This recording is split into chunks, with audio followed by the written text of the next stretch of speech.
Ini cerita ya, cerita sedikit. Dulu bapak itu sangat apa ya, sangat dekat ke teori keilmuan. Ada seorang yang terlalu stakeng, terlalu keras pada anaknya, sehingga di rumahnya itu tidak ada TV, nggak ada motor. Singkat cerita, pertama anaknya tahu TV ya dari tetangganya atau dari temannya, naik motor ya diajari temannya. Repotnya anak ini yang berjasa ini, mimman lam yusolli walam yasum, ya tidak sholat, tidak puasa. Sehingga cerita anaknya ini lebih terdikte ini daripada oleh orang tuanya. Pas sudah kejadian itu, si orang tuanya sowan ke saya karena bapak sudah meninggal, cerita bahwa metode Kiai Nur Salim, metode jenengan saya akui Gus gini. Terus dia tanya ke saya, kenapa Gus metode itu? Saya kan ngiranya kalau ada TV, ada motor, anak jadi nakal karena nonton TV. Gini. Terus saya bilang, al-insan abdul ihsan, manusia itu budaknya kebaikan. Sehingga ketika anak anda ini utang jasanya sama orang nggak sholat, dia ingin niru yang nggak sholat. Sementara melihat anda sebagai orang yang tidak simpatik karena melarang terus.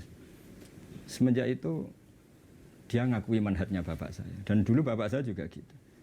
TV ku ya ono mandorote gitu kalau bahasa Jawa. Tapi nak radio TV terus delok ning tonggo selain ganggu ya engko pengaruh tadi. Karena tadi artinya makanya dalam doa-doa para wali, para ulama kan, jangan jadikan kami dikuasai orang yang tidak takut engkau ya Allah. Karena tadi al-insan abdul ihsan, artinya anak ini enggak sholat. Enggak sholat, enggak puasa karena lebih utang jasa sama pertama yang meminjami motor, yang meskipun akhirnya alhamdulillah akhirnya bapaknya rubah, terus anak ini jadi baik lagi. Tapi ini kan cerita manhaj betapa bahayanya apa ya, terlalu stakeng, terlalu keras tadi. Jadi dari satu keilmuan al-insan abdul ihsan ya sudah, kita harus ihsan sama anak-anak, sama siapapun. Insya Allah barokahnya itu lebih mudah berdakwah.